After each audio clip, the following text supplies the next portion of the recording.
Ça fait longtemps. Merci. Alors, bonjour.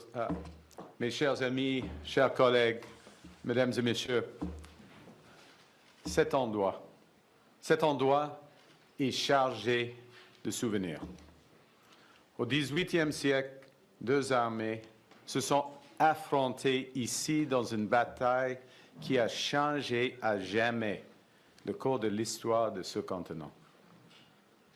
Lorsque la fumée s'est dissipée, les deux commandants, Wolfe et Montcalm, gisaient mourants, leur destin lié même dans la mort. La Nouvelle-France était tombée. L'Amérique du Nord britannique était née. Il aurait été facile, voire prévisible, d'en rester là. Le scénario habituel de la conquête. Les vaincus sont assimilés, le langue supprimée, le foi interdite, le droit remplacé. C'est ce que les conquérants ont fait pendant des millénaires. De la grande déportation des Acadiens, en passant par le rapport de Rame suite à la rébellion des Patriotes, certains ont cherché à imposer ce modèle, l'assimilation, la logique habituelle de la conquête. Mais finalement, ce n'est pas la voie que le Canada a choisie. Et pourquoi? D'abord, grâce à la résilience des francophones. Une résilience parfois silencieuse, souvent combative, toujours déterminée à préserver une langue, une culture et une identité. Ensuite, par pragmatisme, les autorités britanniques ont rapidement compris qu'on ne gouverne pas durablement 70 000 habitants contre leur volonté. Surtout avec des colonies américaines instables au sud. Ainsi, tout au long de l'histoire de notre pays, des décisions ont été prises pour construire quelque chose de différent ici, ensemble. Cela n'a pas toujours été une ligne droite. Les progrès ont été réalisés à travers des tensions, des compromis et parfois des échecs. Mais à plusieurs reprises, le Canada a choisi une voie différente. And from that choice, initially practical, even self-interested, something remarkable emerged.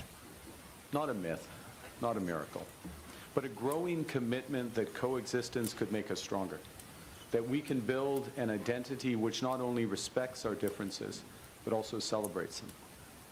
Un projet audacieux que deux peuples récemment ennemis, parlant des langues différentes, pratiquant des religions différentes, vivant sous des traditions juridiques différentes, puissent partager un même pays et build it together.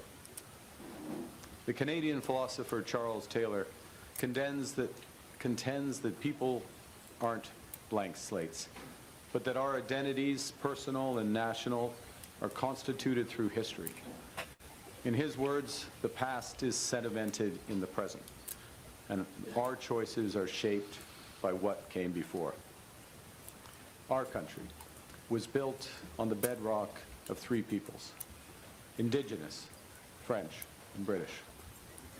Long before the battle on these plains, long before the first French ships sailed up the St. Lawrence, Indigenous peoples were the original stewards of this land. They built nations, trading networks, and systems of governance that spanned the entire continent. The Haudenosaunee, the Anishinaabe, the Wendat, and the Innu shaped this land and were shaped by it. Then the French came.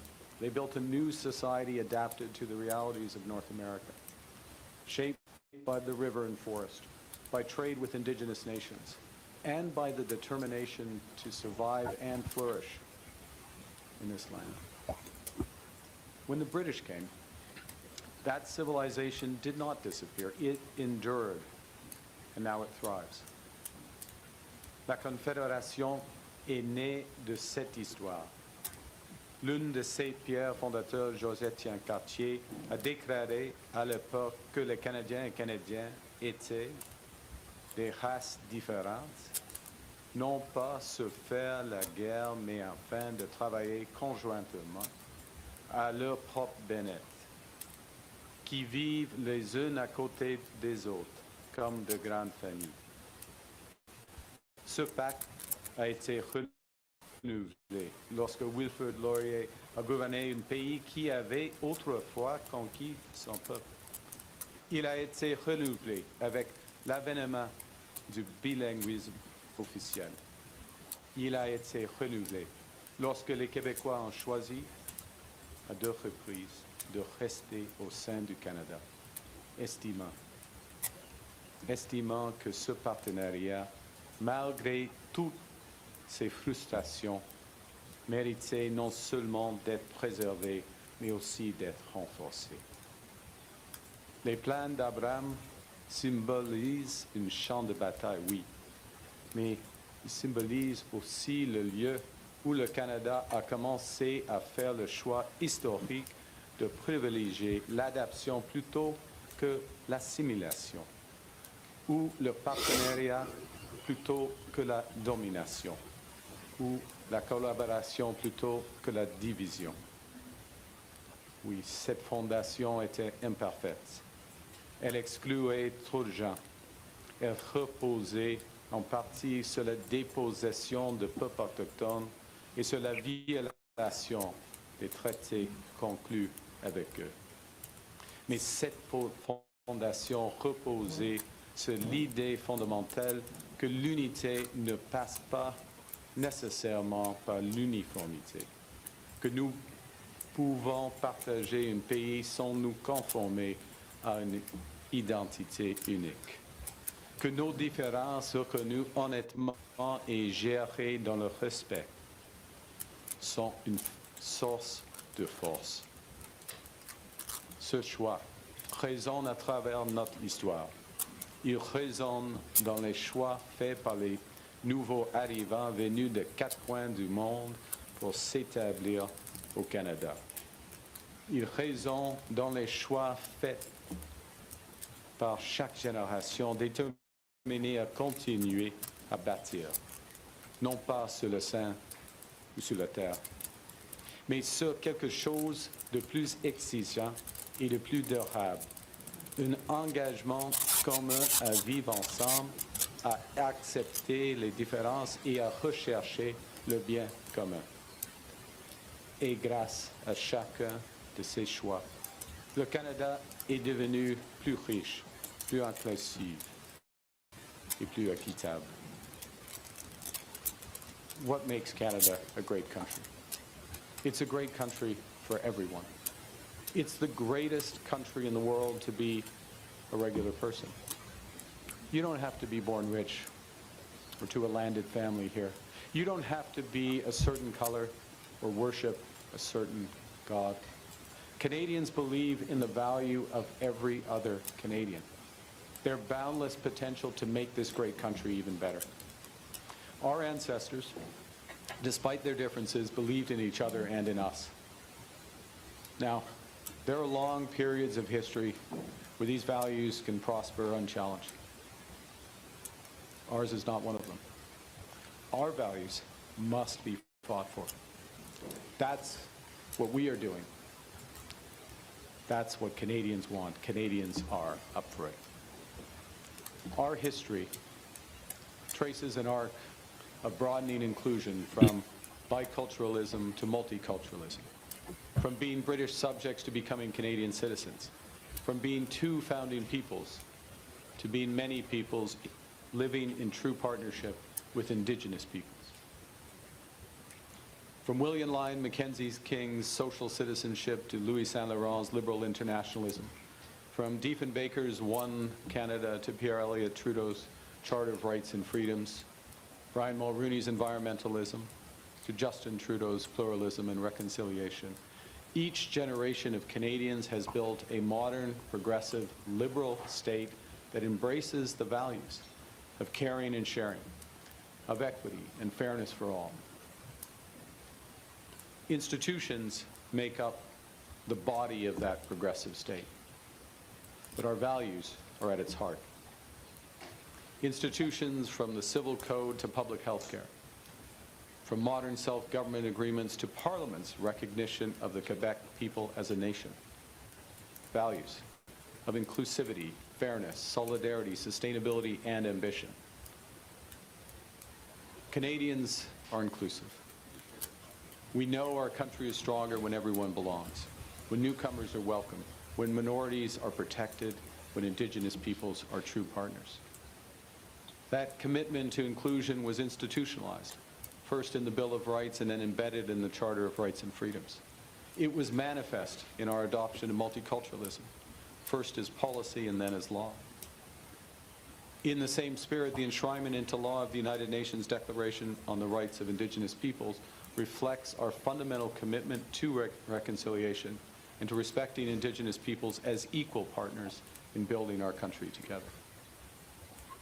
And inclusion means going beyond the protection of rights to the commitment to creating a society in which everyone can flourish.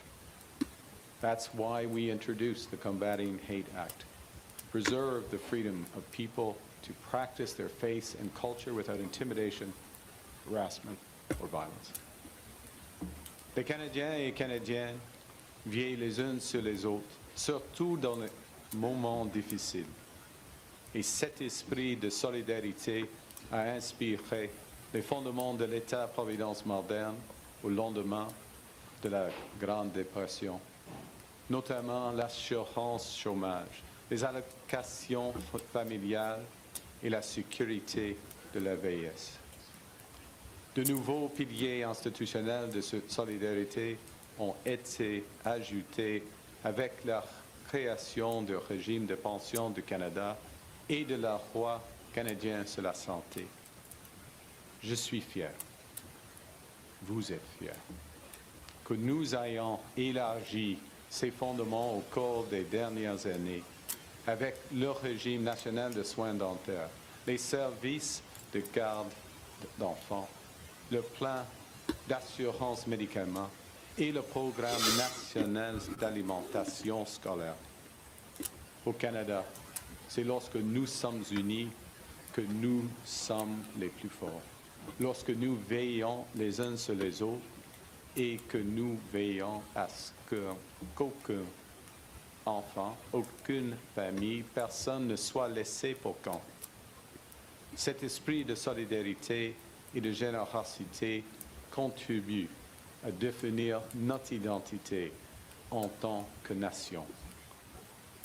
Canadians believe that fairness includes equality of opportunity, so that every Canadian has a shot at a good and fulfilling life.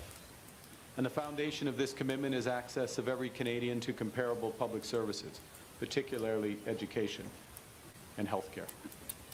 These commitments were institutionalized when equalization was first introduced in 1950 and then embedded in our Constitution in 1982.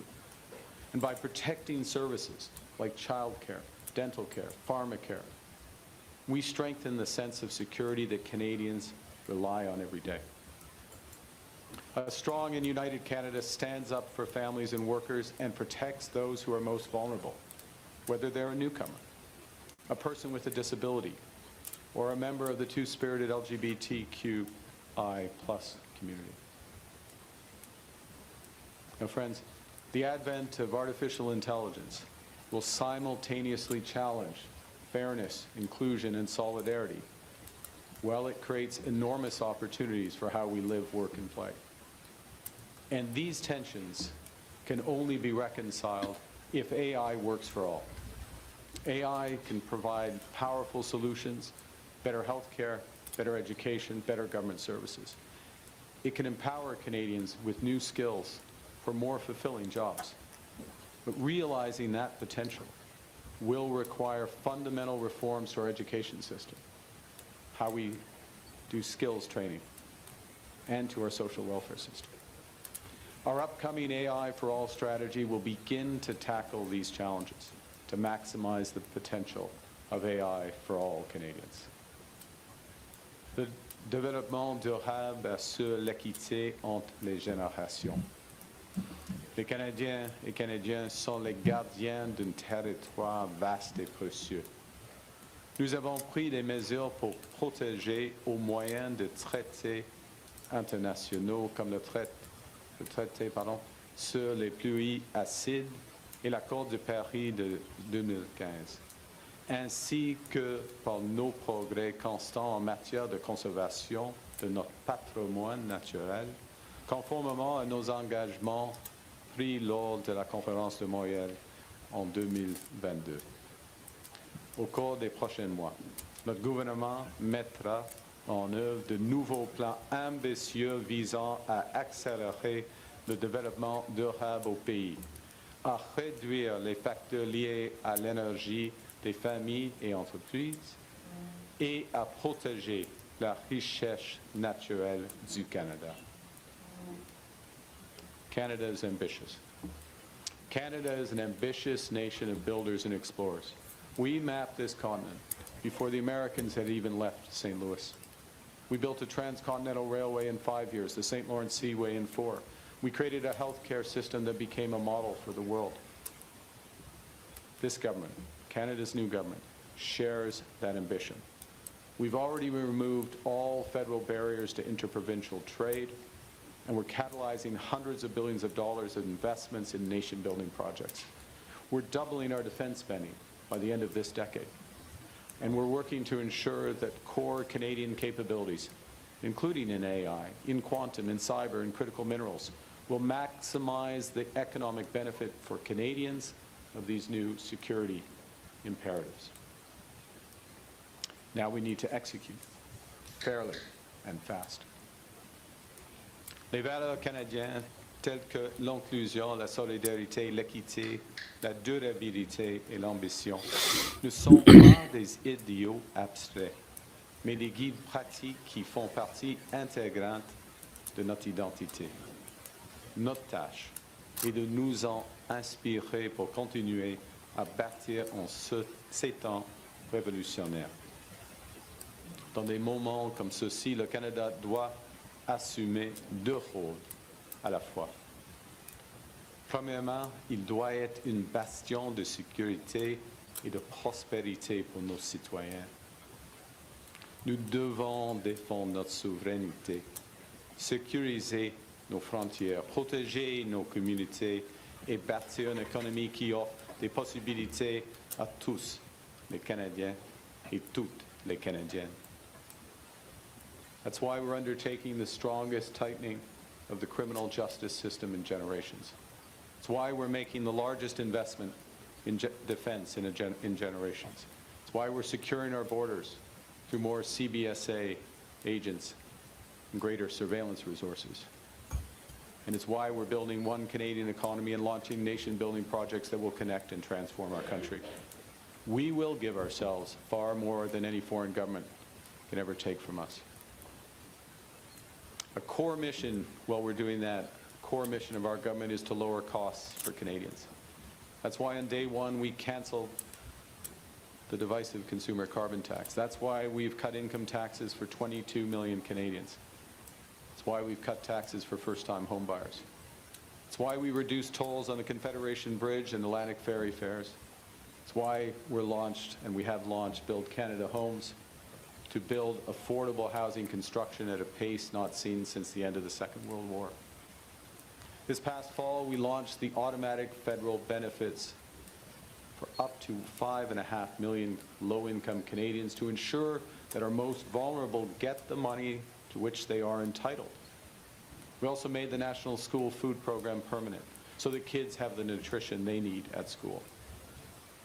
We've started, as we mean to go on, with a relentless focus on improving affordability to help Canadians get ahead. I said we had to do two things. First is to be a bastion. The second is to be a beacon, an example to a world that's at sea. In a time of rising populism and ethnic nationalism, Canada can show how diversity is a strength, not a weakness. In a time of democratic decline, we can show how rights can be protected and equal freedoms endure. And in a time of rising walls and thickening borders, we can demonstrate how a country can be both open and secure, welcoming and strong, principled and powerful. There are literally billions of people who aspire to what we have built: a pluralistic society that works, a public square that's loud, diverse, and free, an economy that delivers broadly shared prosperity, a democracy that chooses to protect the most vulnerable against the powerful. Now, Canada can't solve all the world's problems, but we can show that another way is possible, that the arc of history isn't destined to be warped towards authoritarianism and exclusion. It can still bend towards progress and justice.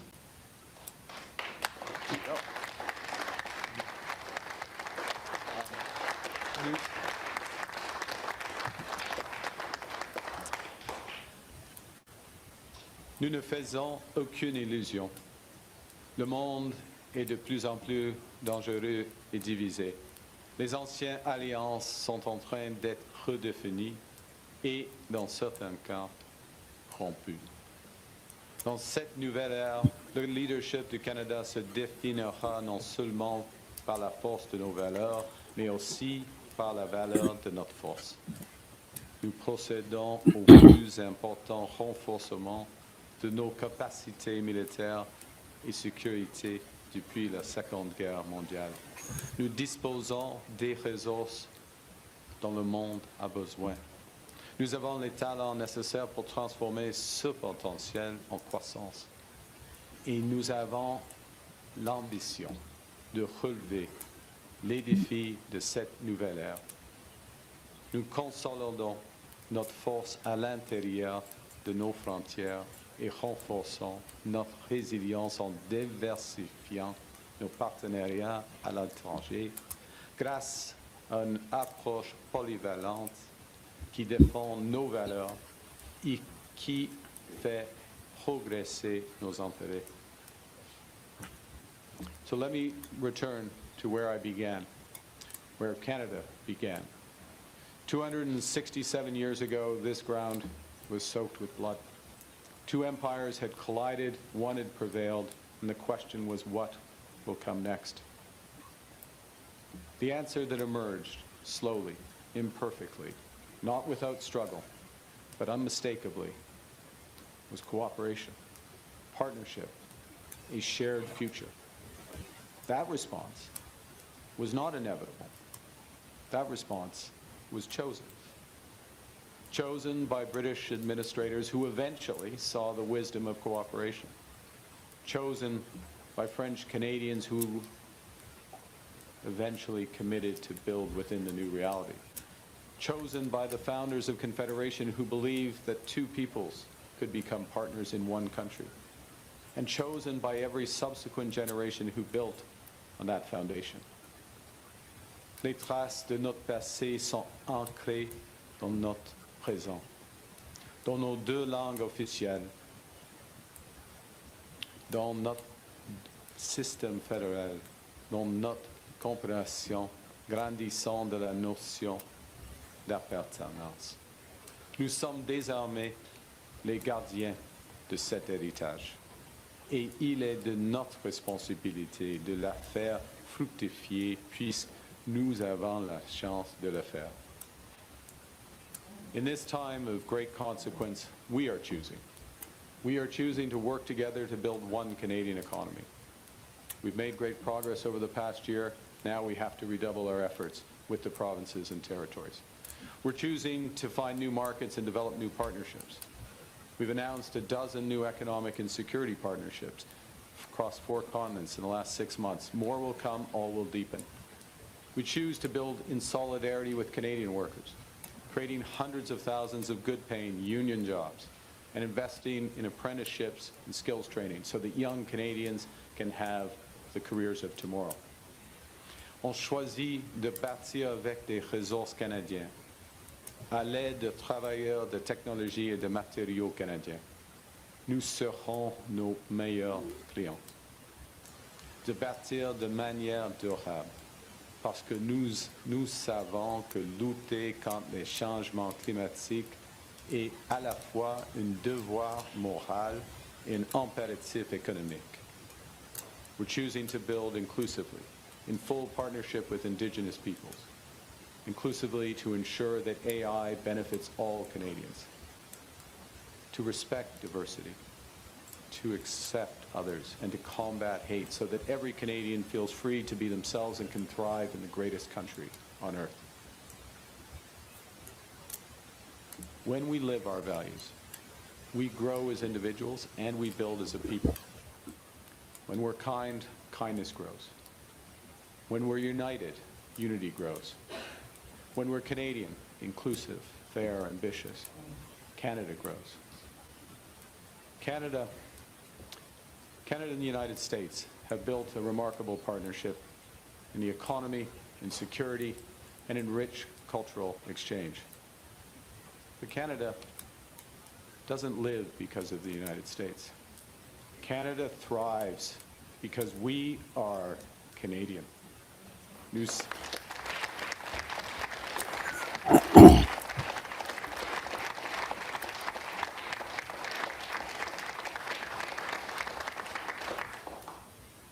sommes maîtres chez nous. C'est notre pays. C'est notre avenir. Le choix nous appartient. We choose to build a bright future worthy of the ground on which we stand. We choose Canada. Thank you very much. Merci beaucoup.